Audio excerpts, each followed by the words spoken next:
Hey guys, this is Bruce, and welcome to Convocourses. And today I'm going to focus on something called Plan of Action and Milestones. And this came from a request. Somebody requested this one, so I'm going to focus on that one today. Before I start, just to kind of get you to know what's going on here. So Convocourses is a community of people. We get together, we talk about cybersecurity, mostly GRC type stuff. Um, that's governance, risk, and compliance. It's one aspect of cybersecurity that is often slept on. Like people just don't talk about it, they just don't know about it.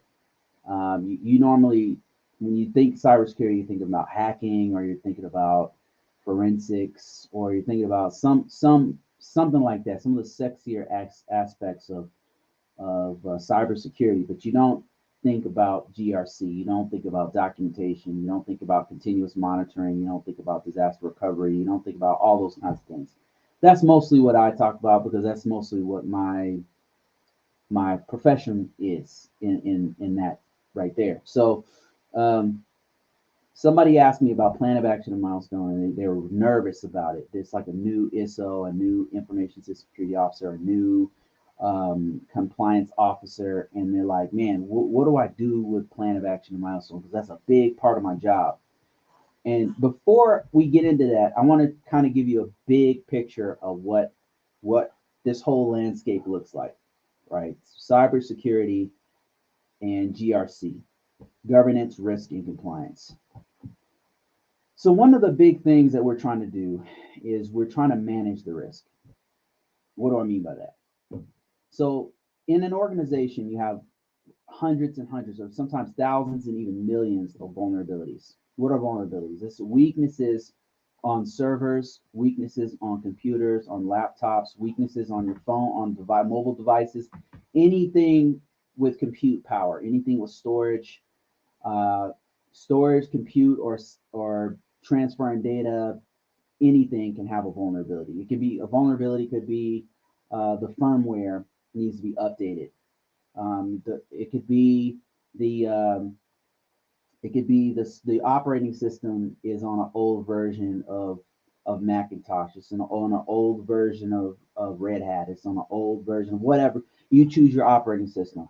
And those old versions, people are constantly uh, using them. So they're going to find weaknesses. They're going to find ways to exploit it. They're going to find, and there's just sometimes there's just flaws that are built in by accident, usually by the manufacturer. There's just blind spots that they didn't know about, or something that is discovered much later.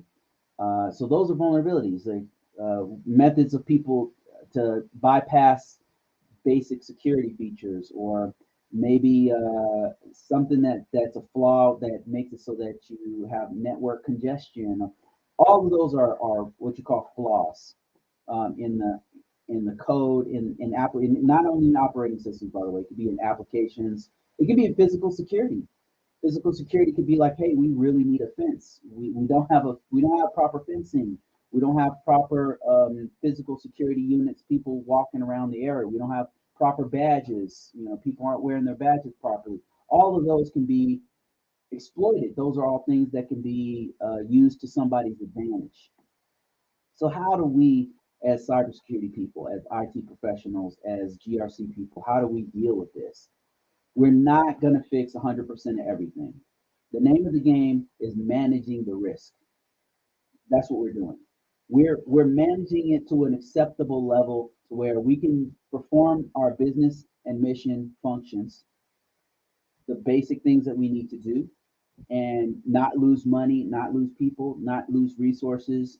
Some of these systems are life or death.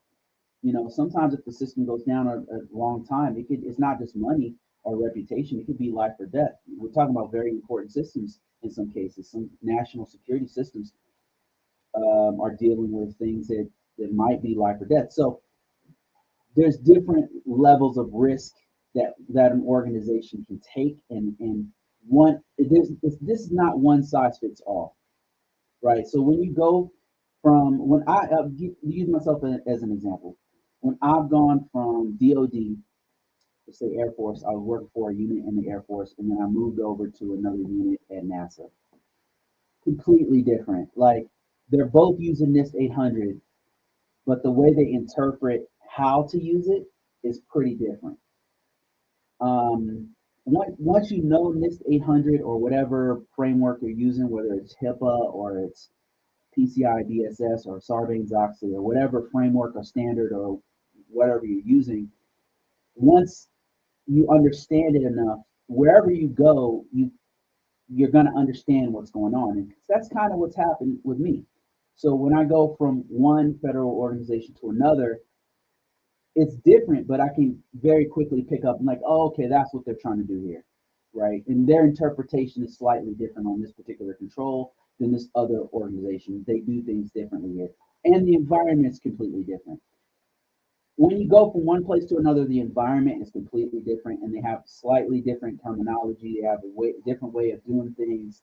So it's going to be different from place to place. But the name of the game is the protection of your confidentiality, integrity, and availability. That's really the name. When you strip everything away, that's what you're trying to do. And you're trying to maintain a certain level of security posture. And all that means is a certain level of security. We're managing the risk to where we can get things done. It's kind of like everywhere you go, there's risk, right? If you walk down the street, you can be hit by, God forbid, you get hit by a car, you can fall down and hit your head and get a concussion, car can jump the curb and hit you, whatever, right? There's a certain level of risk with everything we do. Just breathing has a certain level of risk. The thing is, we have to manage that risk in our life. So if it's too high of a risk, we might not have to go outside because there's a tornado out there. You know what I mean? But on a normal day, it's like, okay, I can manage the storm. It's just a light storm. I can go outside. I can manage this risk. I can deal with the risk of the storm pushing my car around as I'm going. But sometimes the risk is too great. So the organization's job and our job as as cybersecurity people doing GRC is to help the organization to manage the risk. And notice I say help. We're not doing everything. That's one of the misconceptions when you get in. You you think that you're supposed to do everything, and you're not. You're not supposed to know everything. You're not supposed to. Nobody knows everything. You can't. It's just not possible. So what we're doing as an organization is all of us are taking some portion of the risk, and in order to make the system work effectively, to do the business and mission that we need to do in a way that's secure as possible. That's the name. That's what we're doing here. We're protecting information, the confidentiality, integrity, and availability of the information going forward in that organization. But let me show you how organizations do this. So one of the ways that they do this is by having something called risk responses. The risk response looks a little something like this. Let me show you what I mean by a risk response. And now, if you happen to be watching me, I'll describe everything I'm seeing here on the screen for those who are listening. But a risk response looks a little bit like this. So an organization has to figure out how they're going to respond to different levels of threats and different vulnerabilities, and how they're going to respond to it is known as a risk response. So they can avoid the risk by completely eliminating the cause. They can mitigate the risk by fixing it, remediation of the risk. They can, what? Oh, okay. They can, my producer back here is telling me, okay, yeah, okay, got it. Thank you. They can accept the risk acceptance, or they can transfer the risk. So those are some of the things that you can do with risk. And I can just very quickly kind of go through, give you an example of each one. Avoid the cause of the risk would be like if you had a system that had a browser that was out of date, right? And this the assumption is that this system, let's say it's a server and it has a browser and the browser's out of date. So let's say that uh, the risk is that somebody's going to be on a server and then they're going to use that browser, and it's going to get exploited because the browser's out of date. Well, one of the things you can do to completely avoid the risk is to remove the browser entirely, or remove it from the internet. Like they don't even have access to the internet. The thing is exploitable, but there's no access to the internet, and therefore there's no risk. Mitigation of risk would be that same browser we update it. We update it to the most current version of browser. Acceptance of risk to say, look, we need that browser, that old legacy version of the browser. We have to leave it on. The organization knows what's up. We already know that we have to fix it. We're going to accept the risk, but what we're going to do while we accept this risk is we're going to have what's called a contingency control, which means maybe we didn't update the browser, but what we can do is we'll put some sort of protection on the system that alerts us if somebody's trying to tamper with the browser. So you have contingencies in place to help you to to to mitigate the risk, to lower the risk a bit, even though you couldn't actually fix the risk or mitigate it or avoid it. So that's acceptance. And so normally acceptance of risk, by the way, and there's different names. There's exceptions. The organizations call it different things. Exceptions, acknowledgement of risk. I've seen it called that.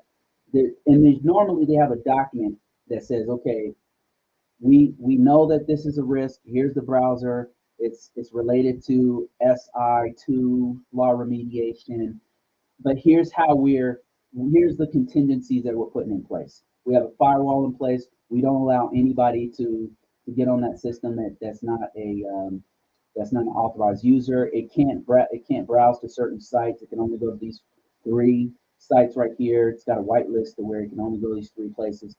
There's different things that will be in that document that say, look, we're accepting or acknowledging, or it's an exception. However, here's the mitigating. Here's what we're going to do to lower the amount of risk that we're going to take. So transfer of risk is where an organization will say, we're going to hire another organization. We're going to hire another organization, and they're going to help us to manage the risk. We're going to hire Mandiant, or we're going to hire CrowdStrike, or we're going to hire a whole nother organization, and they're going to take care of that piece of that risk for us. And so we're transferring it to a third party. So those are some of the things that you do for risk response. An organization has to, as a whole, say, here's how we're going to respond to certain risks. Here's some of our answers. Now, what you don't see on here is something called a plan of action. It has many different names. A plan of action and milestone. Sometimes it's action plan, but essentially what it is we can't fix it now. We can't avoid the risk. We can't transfer the risk, and we don't want to accept it. We're gonna fix it, but it's gonna take time.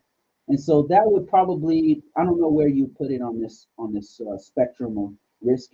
You might even give it its own category of risk response. Maybe mitigation. I'm not sure where you would put it here, but a plan of action is a part of a risk response, though, I would say, because what I didn't know until recently is that it's not just the government that does this. It's everyone does these things that we just talked about, and everyone has something called an action plan. It's a common thing. So what I want to do is show you what an action plan looks like, a plan of action. I'm going to show you what the federal government uses for action plans. And just keep in mind, it looks different. It's looked different every organization I've gone to. Even within the federal branches, it's looked different. And so just keep that in mind. But there'll be certain elements that you'll always see with a plan of action. I've also seen it in the private sector. They didn't call it a plan of action and milestone, but they did have it, and it was a very, very important piece of risk response. So let me show you what that, and I'll walk you through it. If you happen to be listening to me or you can't see it because you're on TikTok or whatever, I will walk you through what we're seeing here. So what you're seeing here, and if you want to get a copy of this, This is free on the internet. You can just, this one comes from the FedRAMP site. FedRAMP has some really good documents that you can use. And if you're thinking, well, that's FedRAMP, I'm not on the cloud, I don't. So FedRAMP is NIST 800. That's all it is. It's just NIST 800 with some extra steps. So all their documents are pretty much the same. Like they still use a system security plan. They still use a plan of action or milestone. It looks exactly the same. It just goes through this extra step for cloud. So that, keeping that in mind, you can download this for free. Just go to Google, type in FedRAMP documents or FedRAMP POAM, or you can go to my site, convocourses.net, and I have a place where you can download a bunch of templates that I've already curated and gone through and picked all these ones, all the best ones, and put it on my site so that you can go ahead and cherry pick the ones you want. But if you want to follow along, it's free. So let me show you my screen and I will walk you through it if you happen to be listening to me. Let's see here. Here it is right here. This is a plan of action and milestone. So at the top, you'll have the system name, right? You've got it's going to, each plan of action and milestone, or a POAM or a plan of action, it is set on a specific system, on a specific control. So it's system, you're not going to have one plan, usually. You're not going to have one plan of action that covers every control on a system. Normally it's very targeted, and you'll understand why as we get into this.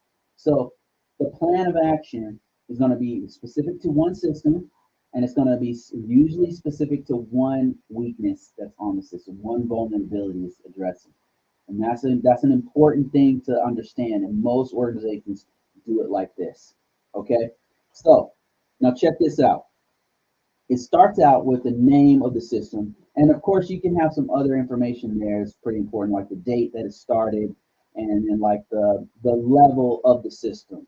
And that's really important too, because if it's a high impact system to a low impact system, it's going to affect how quickly we get things done. It might affect how many resources we throw at it, how much money, time, energy, and people we throw at the problem to fix it. There's many different factors. So the impact level is important.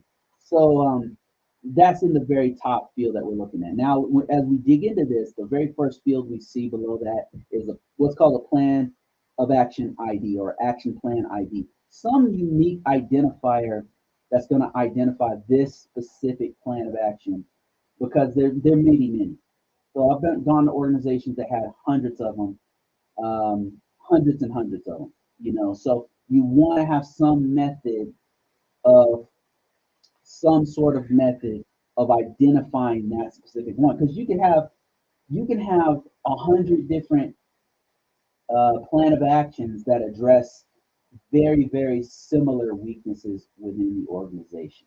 Like you can have 100 of them or 200 that all are addressing some aspect of Windows Office, right? And one is affecting one aspect is the security updates of Windows Office, and then the other one is dealing with the .NET feature of Windows Office, and the other one dealing with a different aspect of the patching feature of Windows Office. They could all be different. So a unique identifier is important because it's going to identify that specific thing that you're addressing. So that's why the unique identifier is very important for your plan of action and milestone, or your plan of action. So the next thing is to identify what controls this affects. So in this 800, you have hundreds and hundreds of different controls, and hundreds of different controls are in place to address different weaknesses and security features of your organization. So I'm going to edit this document as we talk about it. So in this example here, what I'm showing on the screen is, if I can just, oh, I didn't want to do that. On what I'm showing on the screen is AC1. So AC1, I mean, it's a little bit bigger. AC1 is access control policy. is what it is. And it looks like they just kind of randomly threw some stuff in here because this doesn't really, I'm reading it and it doesn't apply, but we'll just make some stuff up here.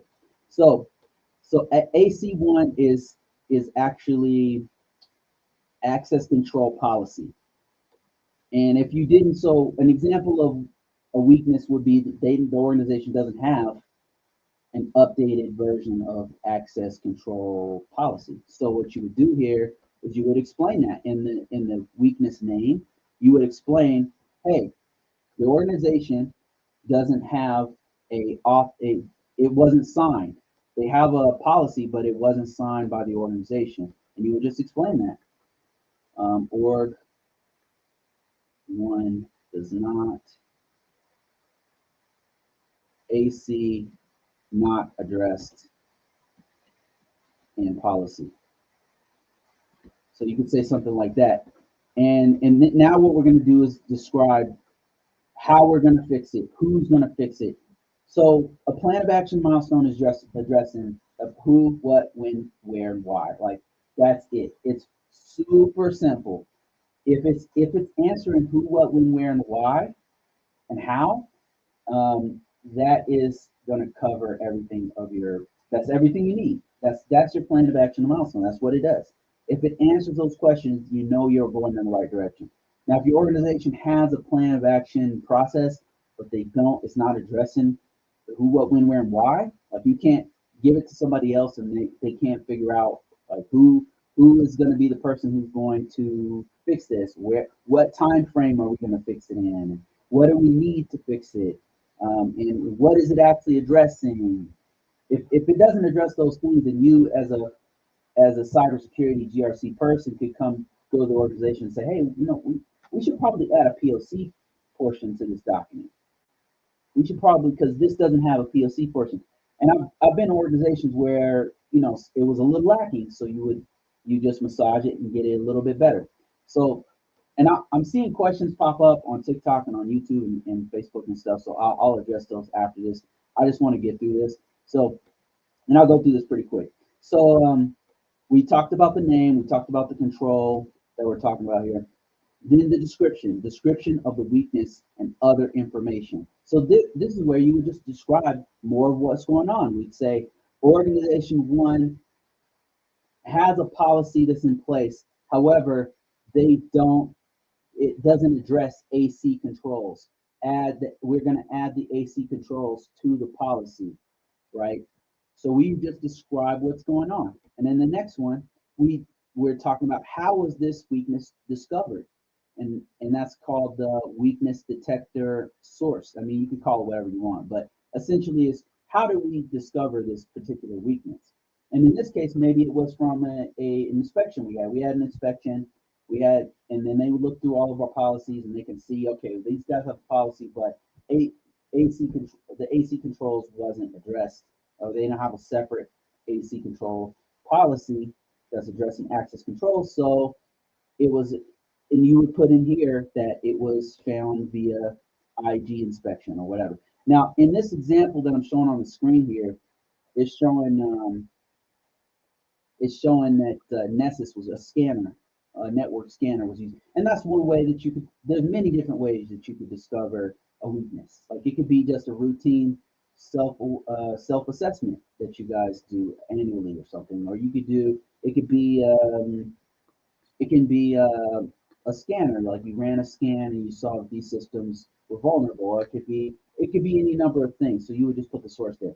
Weakness identifier. Now this is if you had some kind of method within your organization of identifying the weakness by itself. An example of this that they give here is the Nessus plugin numbers, but there's many different ones. Qualys has its own plugin numbers. What scanners have like a number that they assign different weaknesses, and so this is where you would put that if it was applicable. And in our case, we're talking about an AC1 policy, missing policy, so maybe we will leave that blank. And then the next one is asset identifier. What systems, what computers, what servers were affected by this? It could be, you could put here IP control, the IP addresses, the actual DNS name, or whatever system was affected here. In our case, maybe we just put policy, the security policy, org one security policy, and that's not an asset, so maybe we just leave that blank. Or no, maybe you could put all assets, because you could say, if you know your interpretation is that, well, all of the assets rely on AC controls, you could say that. But I think my interpretation of this, you see how there's like a lot of different ways to see it. My interpretation is that they're looking for an actual system, so I would just leave it blank. PLC speaks for itself. What's our main PLC? Is that the dog? I thought, okay, never mind. Who is our main PLC to fix this? So in our case, it might be the information system security officer. It might be the information system security manager. Whoever is responsible for actually updating the policy is going to be the person it's going to be the person who's actually going to do the work, or the manager of the person who's going to do the work. That's who you put there. The go-to guy or lady who's going to be the person that says, yep, here's how we're going to do it. We're going to do it like this, this, and that. All right, so let's go through a couple more of these that are really important for the who, what, when, where, and why. Overall remediation plan. One really, really important thing, every action plan, is how it's going to get done. So that requires a time frame. When was it detected, and when are we going to get this done? Super important. Super important to your plan of action. When is it going to get done? So normally, just some words of wisdom here, give yourself way more time than you need. If the system team or whoever is fixing the system says it's going to take me 6 months, man, try to take a year. Get as much time as you can, because stuff happens. So in this case, we're talking about a policy. So we would talk to, normally what I do is I talk to the person, the PLC, who's going to do this, and I say, how long is it going to take? And they say, oh man, it'll take me 4 weeks to do this. And I say, okay, well, let's give it a little bit more time, and I'll try to help you out so we can get it done faster. But let's give it a little bit more padding so that we can get it done under, in our time, within the time frame, and under budget. As much as possible. You know how things are. Like every organization is different. They always want stuff way faster than you can do it, but get as much time as you can. Another really important part of the plan of action and milestone is the actual milestones. So milestones, that means we're going to do this, and then we're going to do B, and then we're going to do C. It's where you break down each part of how you're going to do it. So, and with dates. On this date, we're going to do X, and then on this date, we're going to do this, and then on this date, and then you update this, because sometimes this will change. Things happen where you have dependencies, and so you might have to change this. Like maybe you discover that your main PLC is gone, and you guys have to hire another person to actually do that policy. So that changes the milestone a bit. That's going to change the time frame. So you got to go back in there and change it. And so that's where the next part comes in. There's a milestone changes that have taken place. The status is also very important. When was it last updated? And what are we doing right now with it? What step are we on? That's something that I've seen done really well at some organizations. And so that's pretty much it in a nutshell. Your plan of action and milestone. You remember nothing else from this. The plan of action and milestone is one of the methods that the organization uses to help manage the risk.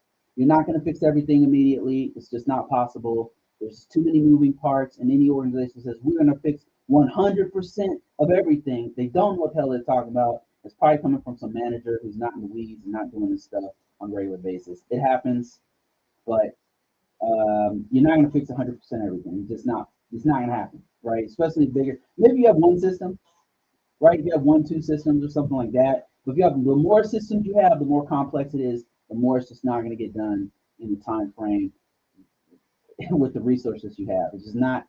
So the best you can do is manage the risk. And so if you take nothing else from this, a plan of action and milestone is planning how you're going to fix a weakness that's in your organization. It could be physical weaknesses, software, hardware weaknesses, technical resource issues. It can cover any part of any weakness in your organization, and it's going to cover the who, what, when, where, and how that you're going to fix it.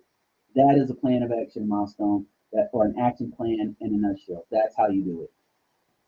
All right, let me address some questions here. I've been talking for about 30 minutes, and I appreciate everybody who's showing up. Let me start with this first one here. Cybertrap says, you're already set up for broadcast right now, but next time I would suggest bringing a microphone closer to your face that has a quality voice. Will do. I think maybe something might be wrong with my mic, actually. Something might be wrong with my mic, and I cannot fix it right now. Really? Oh, yeah. Okay. That's what they were trying to tell me. Hey, your mic, something's wrong with your mic. And that, which means I might have to do this shit over again. Um, Appreciate you. Thanks for that. And I should have read that message immediately. Let me see. Let me find some other comments. How am I sounding on TikTok? Can you guys hear me? Maybe the TikTok will be better. I might have to delete this video. Sounds one of those things you can't fix. All right, random questions. How valuable is a TSSCI with poly? Depends on where you are, what you're doing, but overall, it's pretty valuable, especially an active one, because it's very expensive for an organization to get you one. So TSSCI, by the way, is a top secret, uh, compartmentalized. Oh man, SCI, I can't remember. It's been a while. Compartmentalized information. Something I don't remember what the S is. Sensitive compartmentalized information. Some I don't know. But anyway, it's a secret, top secret clearance, and it costs an organization a lot of money for them to do it. So um, yeah, it's expensive. Um, so if you have one and they don't have to redo it for you, then it's valuable. It's valuable. Um, on the East Coast, I know that a lot of people are looking for them because there's a lot of federal jobs there that are looking for those kinds of people with those with an active one, especially.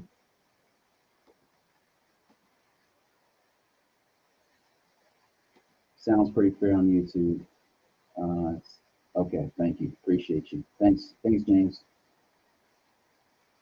Okay, all right, great, thank you, appreciate that. Just about to stop this whole thing to redo it. Okay. Um, James. Oh, James, you're on both. What the hell? I just saw your question here, man.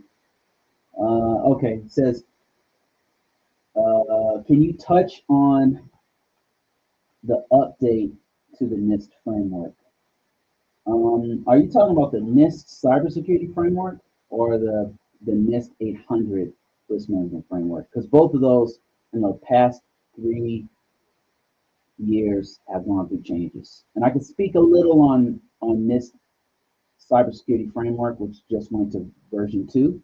I can speak on that one a bit because I've been looking at that one to update my own personal knowledge about it, and I can kind of go through that one. But which one are you referring to? NIST 800. I'll talk about both. So let's start with the most recent change. The most recent. While I'm bringing this up, the differences between these two things. There's two different frameworks we're talking about here. NIST 800 risk management framework, which is for the federal. It's the main framework that the federal government uses. The U.S. federal government uses. It's very robust. It has like 1,000 different controls. It has about 20 different control families, and it's got like a 7-step process of going through and fixing your and making your system security better. And let's talk about that one first. So the changes that were made, and I'll keep it brief on each one of these. Let me show you my screen here, and I'll talk you through it if you can't see. So this is NIST 837, and the reason why I go to this one so much is because this breaks down the risk management framework process that federal organizations are supposed to do. So they, in the last couple years, they went from Rev 1 to Rev 2. And it's in GRC terms, it's pretty recent. I know it's saying here, like 2018, but um, this stuff changes pretty slow. So there's some people who are just getting off of Rev 1, just to kind of give you an idea how slow it goes. Because they base their entire security on that. So it's kind of like if you were turning a gigantic ship around, right? It's just going to take a while to turn it around, to do that U-turn or to make any kind of course corrections. So Rev 1, what can I say about Rev 1? So NIST 837 Rev 1, it had privacy in it, but it didn't put privacy up front like Rev 2 does. That's one of the main changes that I've noticed. Privacy is right from jump. When you start reading it, privacy is right in your face, and it's peppered throughout every single control family, because they've taken PII very seriously in Rev 2. It to the point where you can't ignore it, right? They put it in your face, and they're always looking out for privacy right next to cybersecurity stuff. So that's probably one of the biggest changes that I noticed. Another big change is that they added a step, and really it's a step we all do. It's the preparation step. So they didn't have that in the previous Rev 1. It went straight into categories. So let me show you what I mean by that. Categories, category security categorization. NIST 800 meta framework, and then go to images, and then kind of show you the color wheel we're talking about here. So if you can see my screen, and if you can't, I'll explain it. Yeah, here it is right here. So in the middle, you didn't have, in Risk Management Framework version 1, revision 1, you didn't have that middle piece. So the middle piece wasn't there. So now they added that, and it's something we normally do anyway. The middle piece is the prepare step, where all we're doing is we're gathering all the documentation, gathering the information, reaching out to people to figure out who needs to be involved with this process, NIST 800 process. So that is the prepare step. And there's some other changes that they made. They changed all the control. They changed the control families as well, the actual controls. It is referring to the NIST 800 53 Rev 5, Rev 4, Rev 4. So that's another thing that changed. NIST 800 30 Rev 5, Rev 5, Rev 5. Okay, my bad. So it went to Rev 5, and Rev 5, it once again integrated more of the controls, privacy controls in there, and put privacy right up front. And then they also changed a bunch of the controls. It's not, it's mostly the same. I would say 80% of it is the same. There's 20% that has changed. They added a couple families. So yeah, about 20% of it has changed. It means definitely, you can tell if you do this for a while, like which one is Rev 4 and which one's Rev 5. Once you start getting through it, you'll notice some things are gone and some things have been replaced, and they added a couple control families. One of the main ones is a privacy family called PT, which is PII and transparency, which is how the organization deals with PII. So that's a big one. And so those are the main changes with NIST 800. Now let me address NIST 800, NIST Cybersecurity Framework. So this one recently changed, like within the last couple of weeks. They've been working on it for a couple of years, but they recently changed it. And I've been looking at it a bit, so I can talk a little bit about it, but I'm still learning myself about it. The main thing I noticed is that they added another control family. But basically what they did, I noticed, is that they took out one of the control groups and moved it to something called governance. So this is going through how they're going to change everything. I'm looking for the actual updated document so I can show you what I mean here. So, okay, so first of all, let's back up. What is NIST cybersecurity framework? So NIST cybersecurity framework, it is a different thing from the NIST 800 risk management framework. Whereas NIST 800 is for federal government to come through and go through to manage their risk effectively and apply certain controls to their systems. The cybersecurity framework, NIST cybersecurity framework, takes a different approach. First of all, it's not just for the federal government. It's for everyone. It's open source and it's for everyone. And actually, it's very effective because it's being used internationally. It's being used by private organizations. It's being used everywhere right now. The reason why it's very effective is the way that they address things. So the way they address stuff is by functions that your organization needs. And so those functions are very basic. Let me show you here on my screen, and I'll walk you through what we're seeing here, if you happen to be listening. So it has, how do we identify, identification is identification of what kind of vulnerabilities we have, what is our actual business, what are we protecting, what are the main things we protect. You're identifying what is going on. And then the next part is protection of what you've identified, protection of your assets, right? So this can apply to Walmart, this can apply to a gas pipeline, this can apply to a government, all kind of governments. So the way they're addressing it is different. Whereas the NIST 800 is very specific to, I mean, you could use it at Walmart or wherever store or another country or something, but there's some things there that Walmart doesn't need. Right, there's a lot of things in the NIST 800 that a lot of organizations just won't. It's just too extreme. But the NIST cybersecurity framework is based off of functions that every organization needs.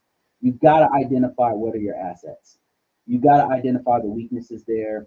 You've got to identify all the things you need to secure it. And then protection. Everybody needs some level of protection on those assets that they identified. And then how do we detect anomalies? How do we detect if somebody's trying to hack our systems? How do we detect if there's a flaw in our code? So scanning, things like that, it addresses those kinds of things. Response, once we do discover somebody hacking our system, how do we address that? And then recover, we got hacked, our system's down, how do we recover after we know that the system's down? So the cybersecurity framework addresses all those things. Now, in the new version of it, the addition there is that ring in the middle. There's like a yellow ring here that's called govern, and governance is about management of the organization, and that's the big change.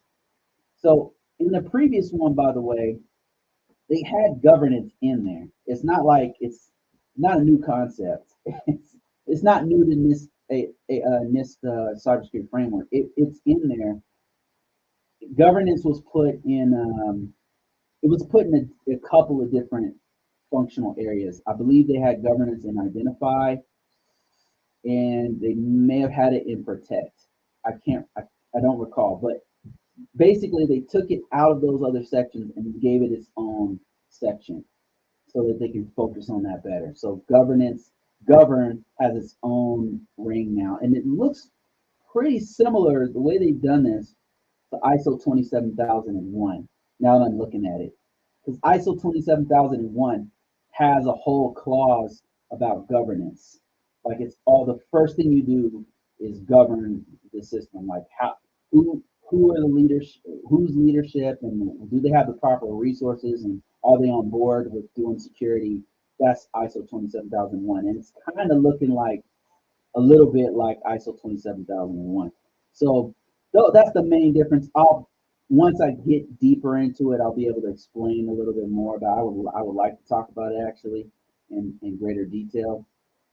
But it just recently changed, like in the last like 3 weeks it changed. They've been working on it for like years. Okay, let me give TikTok some love here. So I just had a bunch of people bounce out of here. Let me see. Somebody said, I have a question. I manage cyber for big places. We just did a full external and internal pen test. Okay, what's the question?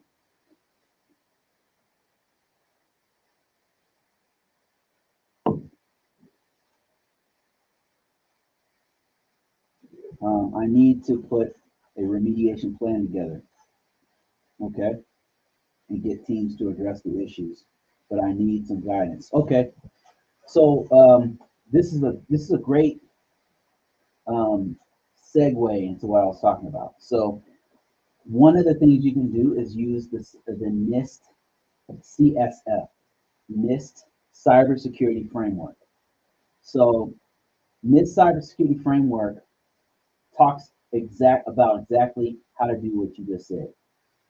I don't know how deep you want to go into it, but what it does is it sets an organization up for success because it's addressing all the things that they need to have a very thorough breakdown of everything that they need to do. How to identify assets, how to protect, detect, respond, and recover in their organization if they've gotten under attack. But it sounds like you're just looking for like a template for a remediation plan, and some guidance on how to do that. How would you? What straightforward thing could you use to do that? A remediation plan.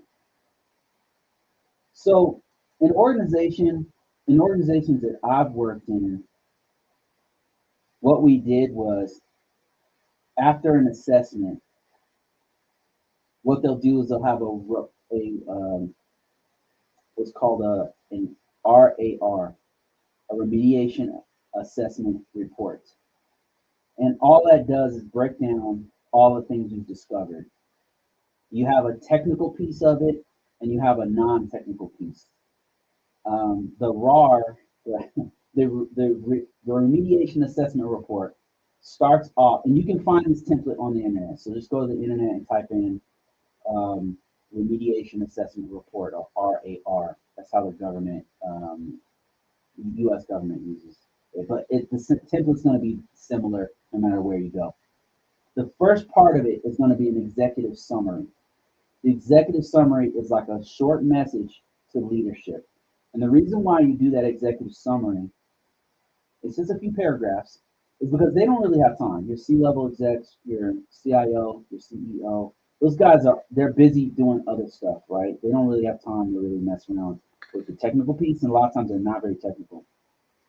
So an executive summary of your remediation report, you want to break down overall what you found, right? Like if you see that there's a medium risk, a low risk, or a high risk, you want to hit those things right off the bat using non-technical terms as much as you can. You just want to explain what's going on. So you might say, it might go like, we ran a scan on this date, this team ran a scan on this date, and we discovered 15 critical findings.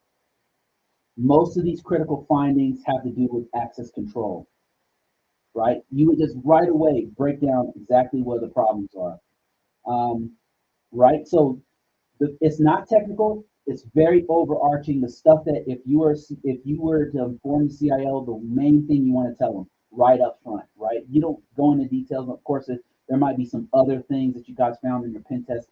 You're going to explain that later. In this first part, you want to hit all the main things the summary of what you found, of your findings. Sum it up in a few paragraphs. Boom, you're done. Then you get into the technical piece. The technical part is gonna be specifically for the people who are going to remediate the findings. It's going to explain exactly what you found, where you found it. It's going to be very technical. It's going to, if you guys did a pen test and you found, excuse my ignorance, I'm not a pen tester, but let's say you guys did Nmap and you found a vulnerable web page, and it's you're able to see clear text uh, passwords or something, usernames or something. It's going to explain how you found it, and then after you explain how you found it and what the vulnerability is, because you want to also explain like why that's bad. Like it's going to explain like what you found, why it's bad, very briefly. It's bad because somebody could use the admin account to get in there and exploit the whole system, right? And then it's going to explain how to fix it. And you're going to put all of that throughout. There's going to be a real long part of the document. So a lot of times what people will do is they'll have two separate parts. They'll have a main piece of the document that's broken down for non-technical people.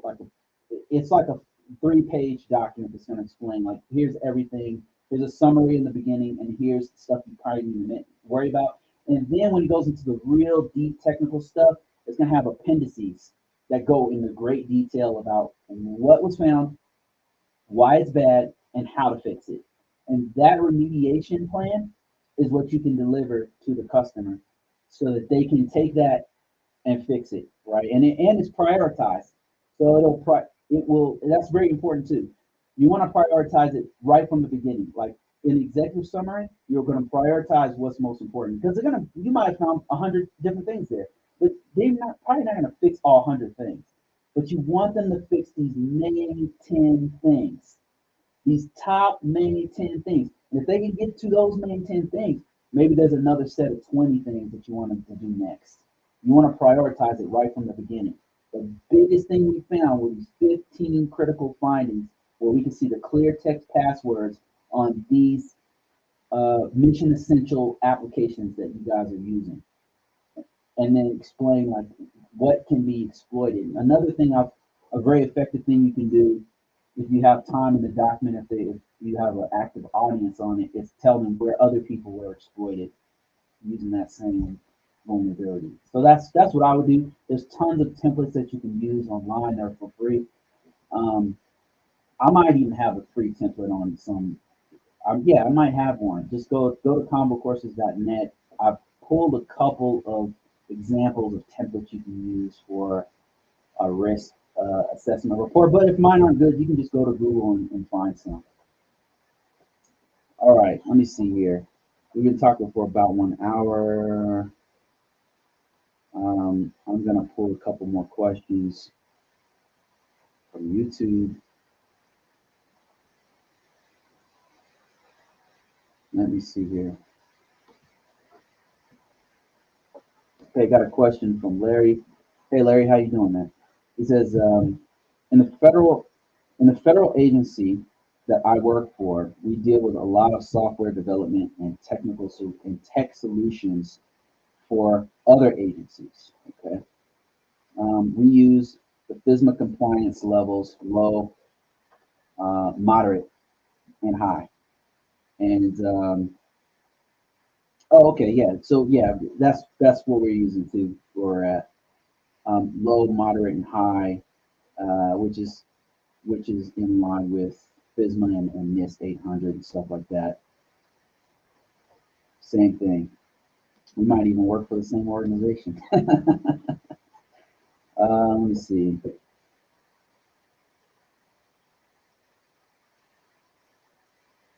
Okay, let me see. Got more questions on TikTok. I'm just gonna go through and see if I can find some more questions. I'm getting leadership buy-in to get findings addressed, and some are for the near future. That's awesome, man. That's an awesome position to be in. It's really cool to be a part of something like that where you find stuff that has a great impact on the organization, and then that's one of the very satisfying things that I've noticed about cybersecurity, that I like about cybersecurity, is that you have a great impact, even though you're not thanked for it. They don't thank you for. It's funny, like if you just set up a new network.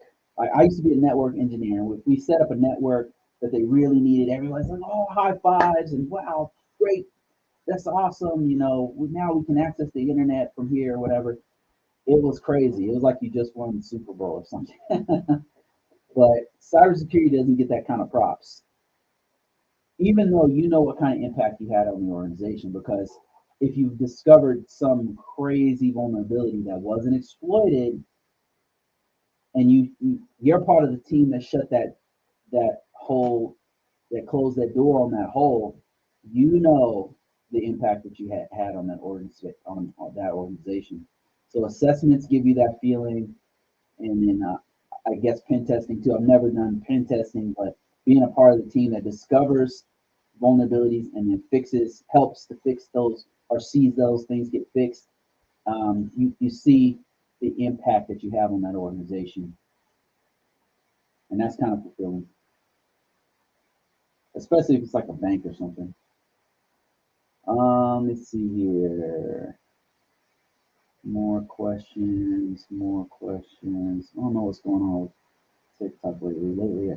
Usually I have a whole bunch of people in here that are asking questions, but right now it's nothing. Crickets. I don't know what's going on with it. It's weird. Probably the time frame. I started really late. Had some stuff to do today.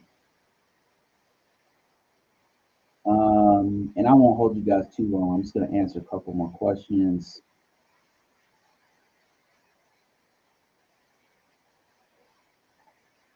Okay, let me see here.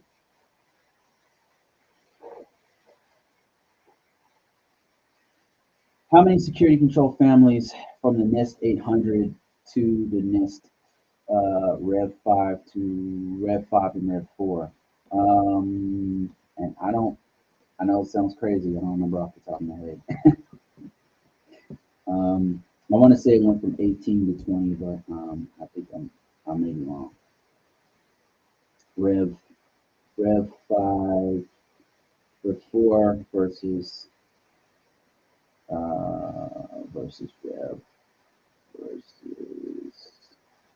Rev 5. I know that they dropped a couple from revision 4, and added some new ones from revision from the newest one. Let me see. Let me see here. So I know that they added PT controls, which is privacy and transparency, and 20 controls in the NIST Rev 5. 20 controls, families of controls now. And then in 4,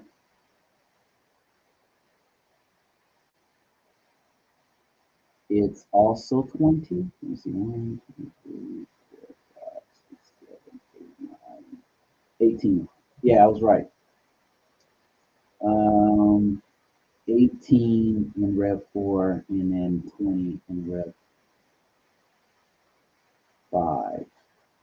I think. I'm not super sure. Oh man, it's bad.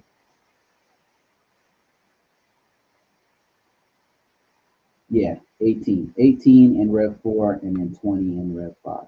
Second guessing myself, man. That's an easy one. Easy win. And I had to look it up on Google. Let me see if I got any other questions here.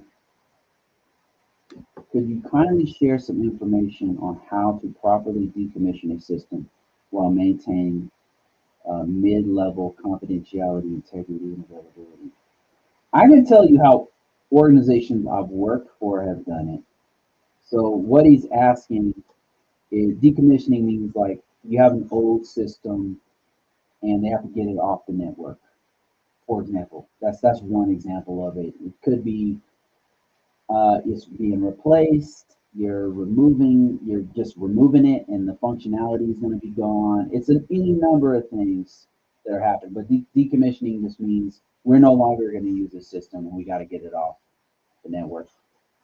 And the issue, one of the biggest vulnerabilities that you see in organizations is end of life end of support systems. Organizations will get very dependent on certain systems, and they'll write code around, like say Windows 7, Windows 10, or whatever. They'll write code around it, an old version of Windows 7 or old version of Windows 10, and that code is mission essential or business. It's a business essential function, and then you'll the old software is no, it has so many holes or so many vulnerabilities or so many things wrong with it. Windows 7 is a great example because people got very, very, very reliant on Windows 7 and the servers around it. And Windows 2008 was another big one that people still use to this day, but its legacy is no longer supported, I don't think, unless you have some kind of special extended Microsoft contract or something. And then they went from Windows 2008 to Service Pack 2 to Service Pack whatever, and now it's like it's not really supported anymore unless you have some kind of special contract. It's a big deal because if your business relied on this thing to make money, you have some code that your team wrote on Windows 2008. And now you have to upgrade because Microsoft no longer supports that operating system. And they've moved on like 2 other versions. They're on Windows 11 now. And now what are you going to do? It's very difficult. I can tell you that every organization is different. Every organization and every situation is actually different. It just depends. And it's not your call as a cybersecurity person. It's not your call. It's not your call as an IT person. It's management that has to make that decision. They will rely on you for consultation and your advice on what you should do. But they're the ones who have to spend the money. They're the ones who have to make sure the resources go to make that course correction. So just to give you an example of a couple organizations I've been to that had to decommission an old system. So one, I'm not going to name names, but not that I could remember them anyway. But one organization that was they had a very, very old system that was on. It was on, let's say Windows 2. Let's say it was on Windows 98, right? It was old. It was very, very old, and Microsoft no longer supported it. Nobody could support it anymore, and it had all these vulnerabilities. But this organization relied so heavily on it, they couldn't just get rid of it immediately. So they had to keep it around, and they kept putting compensating controls around it. All these contingencies and compensating controls to lower the level of risk that they had around the system. And they had an expiration date of when they're going to decommission it, but they couldn't get rid of it immediately. So they kept on putting new, like they would disconnect it directly from the main network, the production network, and then they put it in its own, network that was secure, and only 4 people could access the system, and you had to be there locally to sign in on it, and it was locked in a room. Like they put all of these different compensating controls to make it as secure as possible. So that's one thing I've seen organizations do until they could decommission it. And then on decommission, what they did, it took years because they had to redevelop a whole nother set of code on this other system. They were going to put it on Red Hat. So they had to rewrite the code from scratch and put it on Red Hat to get away from Windows. And that took years. They thought it was only going to take like maybe 1 year, and it took like 3 years to develop this other code and test it. And in the meantime, they had to have all these compensating controls in place to compensate for all the issues that Windows 98 had.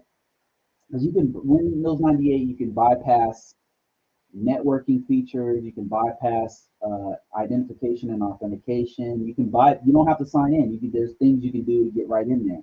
You can you can't even put secure software on it. You can't even put a secure application because Internet Explorer in the old one, that that's supported on that old, you can't secure it anymore at all. So they had to do all kinds of compensating control. That's what they call. That's one of the things that you can do if you have a system that's going to be decommissioned. You can put all these other controls in place to make it so that it's more secure. Limit how many people can get access to it. Limit its connection to the production network on the internet, and kill the connection to the internet if you can. Put systems in front of it that are the face of the system. And ultimately, the goal is to get rid of that system. So that's what I've seen organizations do. Um, Other ones I've seen replace it immediately. They said, okay, you know what? This is causing too many problems. The one organization, not naming any names, they had a very old operating system in there in a, man, I don't know how much I could, it was in there in a very unsecure place that people can see publicly. I'll just put that that way. And it's out there, and they were using it, and then they got hacked somewhere else, like another part of the network got hacked, and it just lit a fire under them. And they were like, "Yo, this is not happening no more. Get that system off the network." And they got it off the network immediately because they got hacked somewhere else, and they were like, it was such a disaster that they saw this, all the legacy systems they had, all the systems that need to be decommissioned. They were like, "Take it off now. Take it off right now." So I've seen them do that. What other things have I seen them do with decommissioning? Normally, it's they have some kind of plan of action, and it's going to take a while. That's normally what happens. Is they have a plan in place, and they put compensating controls because you can't update it. So you put it behind a firewall. You take it off the network. You disconnect it from the internet. You make it so only 5 people can log into it, and those people can only locally sign into it. Those kinds of things. Limit it as much as possible. Limit the level of exposure, and then slowly decommission it. Have a plan in place to finally get rid of it, and that plan needs to be documented because leadership is going to have to speak on that plan going forward, because that's the big one of the biggest issues is not just security but also leadership having to justify why it's still there and having a plan to say, okay, yeah, we're going to get rid of it. It's going to take us 2 years. You know, we're a little bit behind, but here's where we are in the project, and that kind of thing. So that's one thing. A couple things. Let me see here. Tips on how to break into management. 5 years experience in GRC. Currently global IT auditor. Hmm.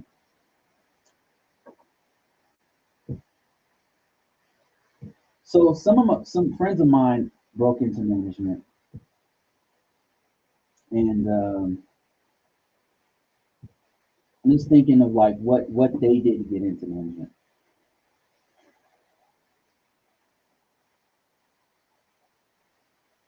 And from GRC, one of the good things about GRC is it lends itself to a management type. You could get into a management type position. One of the ways is just sticking around, hanging around one company. I've noticed the longer I stay at one place, the more time is offered. Management or supervisory type positions are offered, and that's a doorway. Supervisor type roles are a doorway into that management role.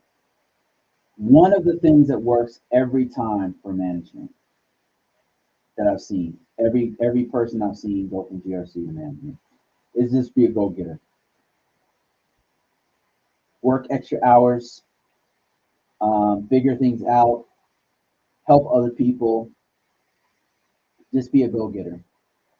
And those are the kinds of people they come to ask you to be in a supervisor position. And that and this thing is about a supervisor position is that is a direct entryway into management.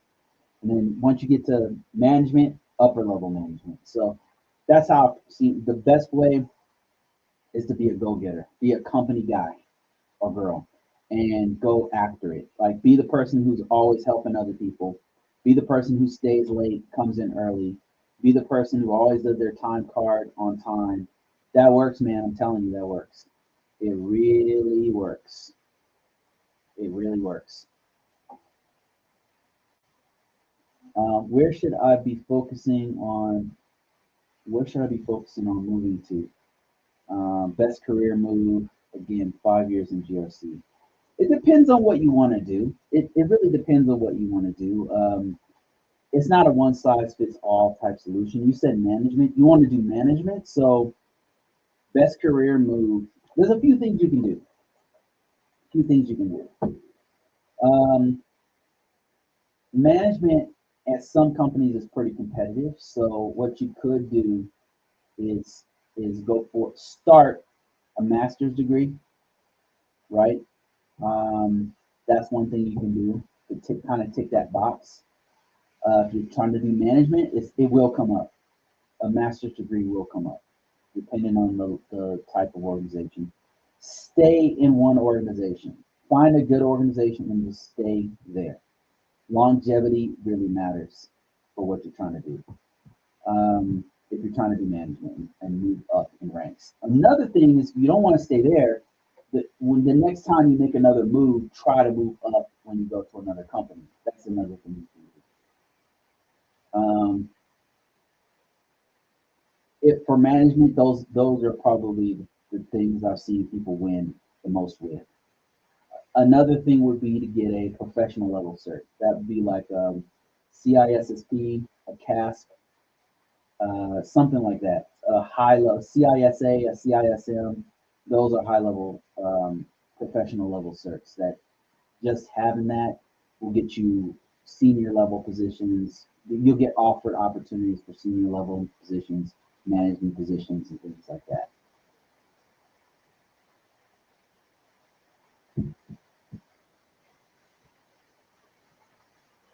Okay, Yakuza says you can he's talking about the decommissioning systems and maintaining security.